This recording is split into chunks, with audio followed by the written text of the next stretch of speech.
So what I'm going to do is walk you through a high level through sales, service and marketing within CRM, and I'm just going to cover these various areas and just keep coming back to the PowerPoint, make sure I've not missed anything out. Firstly, I'm going to cover sales and the interface. So we'll see CRM, we'll go through, but I just want to get clear on the terminology that I start using as we go through the demonstration. So the full sales cycle is from a lead right through to an invoice. You don't necessarily have to go on the entire journey through CRM. At some point you might dip out and go over into your account system to process orders and things along those lines. But generally things start with a lead, which is like a business card, which is a name and address. You know someone, they work for a particular company, and you've got to work out whether they are serious and doing business with you or not. And at that point, you would hopefully qualify them into your main database, which is accounts and contacts, accounts being companies and contacts being the people that work at those companies. And then you go through into an opportunity to sell them something and then hopefully quote an order, an invoice. And I'll show you through these screens and what CRM looks like. So enough PowerPoint, let's actually get into the system itself. So here we are, we're sat in a browser, and it's probably cloud-based, so as long as you have a browser and an internet connection and your Office 365 credentials, you will then log in to CRM. At the moment here we're looking at one of the sort of reporting tools that you can use within CRM, which is an opportunities dashboard. So this is an interactive dashboard. I can quickly sort of filter down by what phases my opportunities are in and sort of what rate they are in, and filter down and open up records that way. So that's one of the ways of sort of being able to pull together your information into one place. And that's kind of the whole point of CRM really, is pulling all of your data together. So everybody's on the same hymn sheet and everybody's seeing the same set of information. So here we are looking at accounts, which are companies, so not necessarily customers. As you can see from the relationship type there, we've got suppliers and prospects, and we'd have partners in here as well. Whatever types of relationships you want to record within your system. And there's a little icon on the side here because this is sort of a grouped one where companies own other companies. So if I come into here, I can see that a Datum own, Abbey Retail own Alpine Ski House and so on, and they own Coho Winery. So I can get a bit of a group structure in here, and I can just come straight in and open up one of the records within CRM. So now we're looking at a typical record screen within CRM. So we're looking at an account, and it's out of the box, out of the base packs that GCC do, that Chris will talk about a little later. We've put together a system that draws together most of the requested fields that customers have for being able to record information in their system about this company. So a little bit of a map going on there, which you can obviously drill into and do directions from, etc. This CRM was actually linked through to Business Central, which is like the accounting package equivalent to Sage 50, Sage 200, and it's pulling through some information from the accounts package, so the sales team and the people using the CRM system can see the outstanding balance on the account, credit limits, overdue amounts, etc., with a little more information down the side here for outstanding orders and so on. So that's synchronizing through to the accounting system as well. There's an AI assistant behind the scenes that's looking through the information that's relevant to me as essentially a salesperson in this demonstration, and it's showing that I've got an opportunity that's close to being closed, or I need to do something. So good reminders there, and we'll see sort of dashboards later on that you can pull all this information together and create your sort of overarching to-do list of what you need to do. And down here in the center is a timeline. So these are all the activities that anyone within your organization has done related to this company, A Datum. So you can see any emails that have been created or tracked in, and any other types of activities. So we can create new activities here with appointments and they'll sync through to your Outlook, or alternatively you can create them in Outlook and have them come into CRM. Emails, which we just take a look at in a second.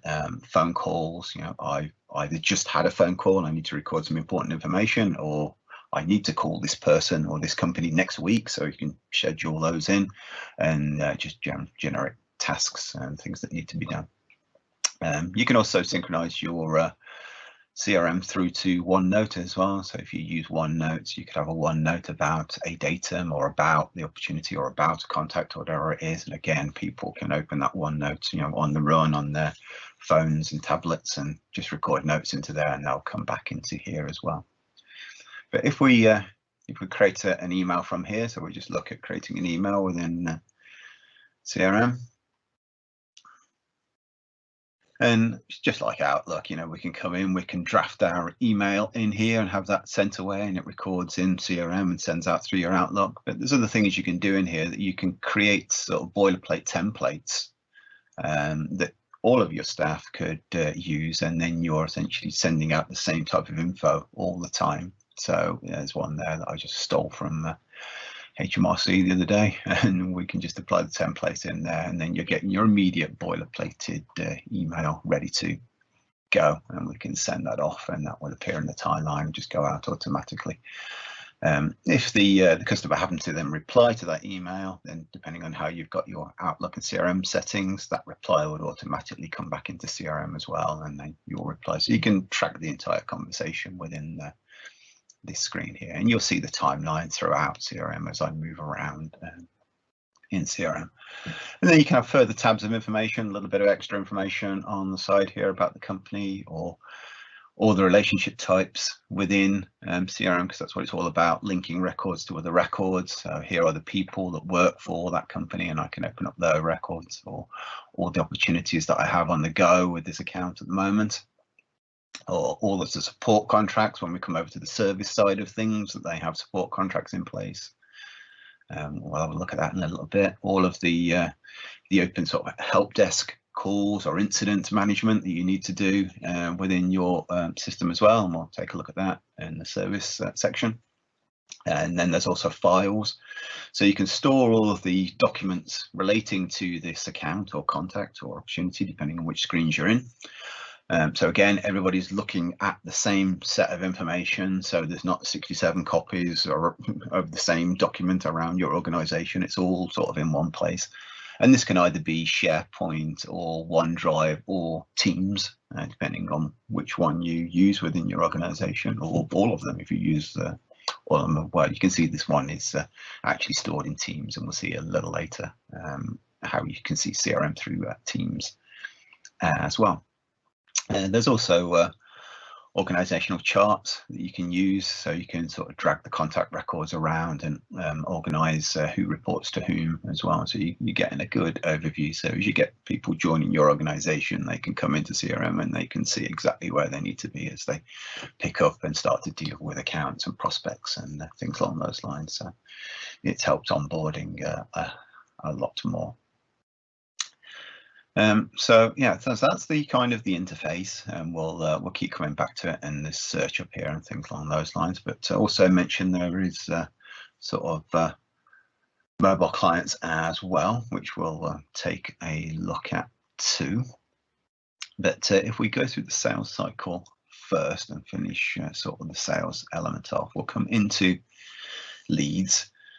So these leads, you may have bought in data, they may have come from perhaps a marketing event, or they may just have landed on a landing page on your website and put in contact details, and they come through. However they get here, they're a record in the system, kind of in a separate sort of database off to the side, and you need to either qualify them in or qualify them out.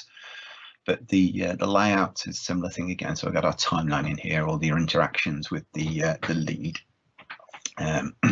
But across the top here, we also have something called a business process flow. So you can set these up and create stages that a record must go through, a process that they must go through internally to be able to move them from one element to the other. And you can have these stages have gates within them, and these can be mandatory or not, and then you move it on to the next stage and so on as you sort of process through, but looking at a little bit more of the integration and how do we get the information into the timeline from Outlook. So if I just cut across here to an email here, and we'll see we're looking in a web version of Outlook, but it works in the sort of desktop version of Outlook as well.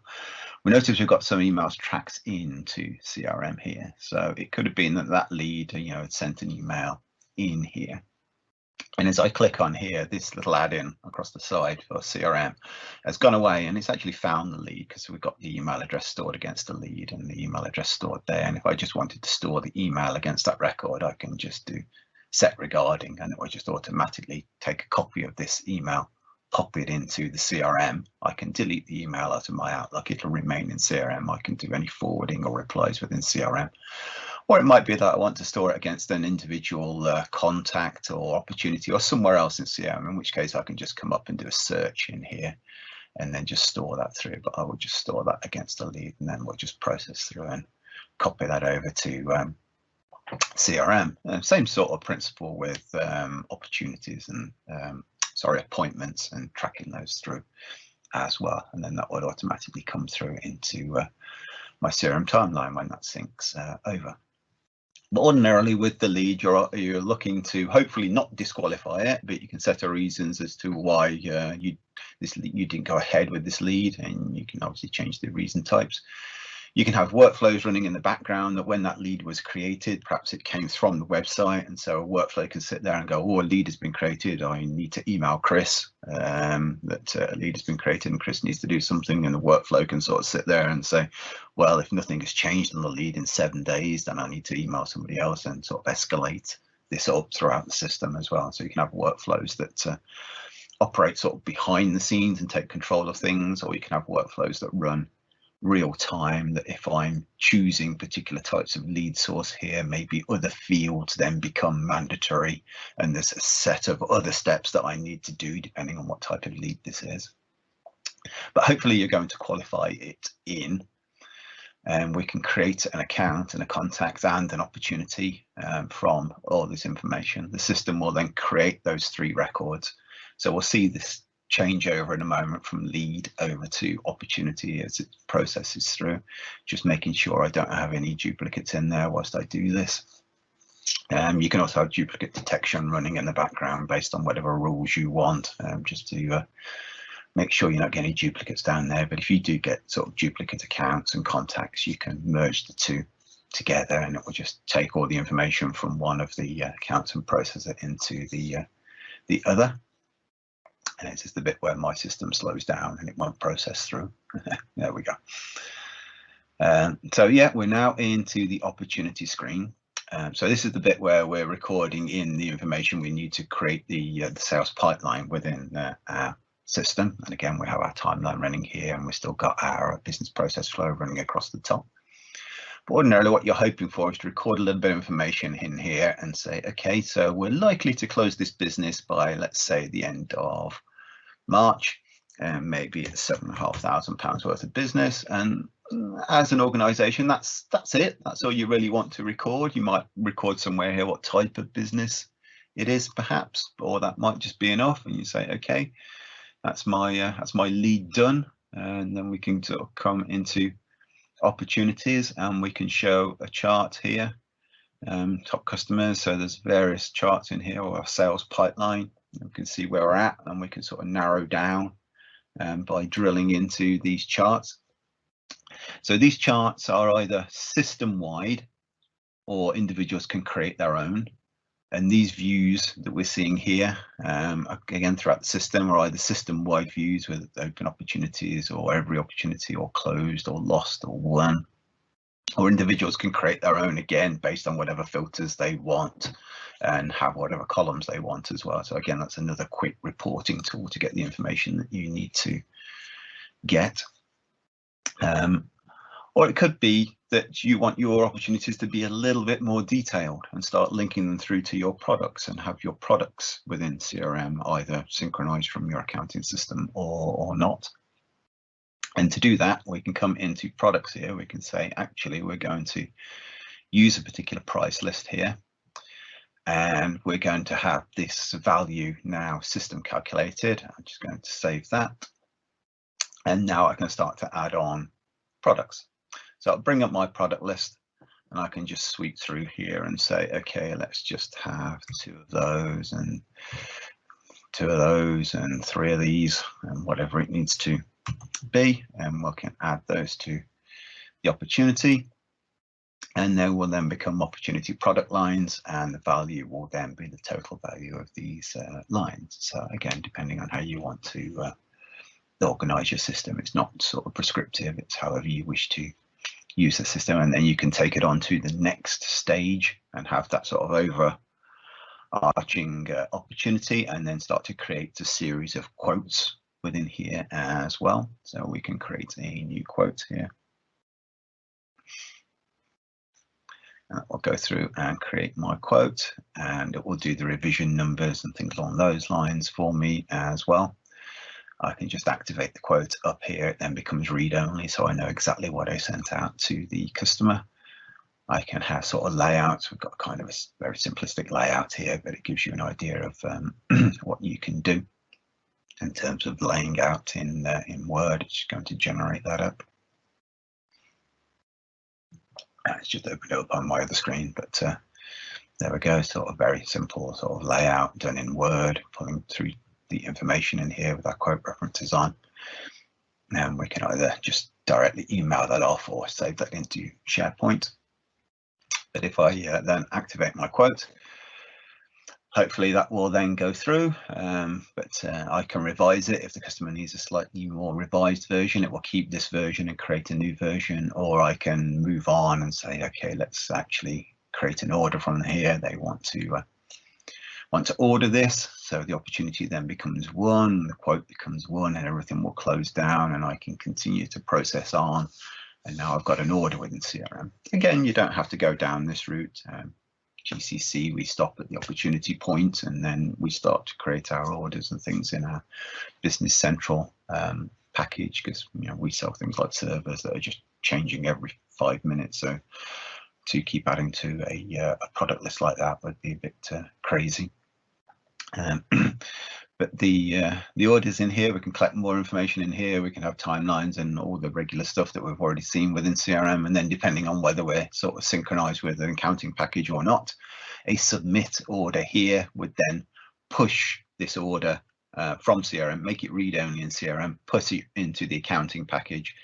The accounting package can then do all of the logistics of dispatch and invoicing and things along those lines. And then the invoice can be posted back into CRM here, and we will have a list of the invoices in here and whether they've just been invoiced out or paid or part paid.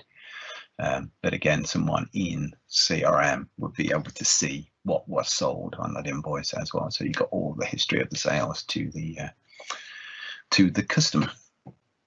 Okay, so let me just come back into my PowerPoint. So we've gone through the sales from lead through to invoice. We've taken a look at the interface. It's cloud-based, accessed via browser. There's a mobile application. So let me just bring up my phone here. So there's my mobile app there. You can see it's the same sort of dashboards that we're looking at. It's the same information here, same accounts, etc. So even whilst I'm on the run, if I ever do get to leave the house again, I've got the same information within my mobile client, and I can start to do my processing and record my phone calls and email people, etc. from my mobile client as well. Security roles behind the scenes. You can control what people can see, what they're allowed to do. So they might be able to see a colleague's records that they're dealing with, customers that they're dealing with, but they can't edit them, or they're denied from even seeing them. We've sort of seen the menu in the search. I've spoken about the fact that the forms and the views and the charts and the dashboards can all be sort of personalized as well if you need to.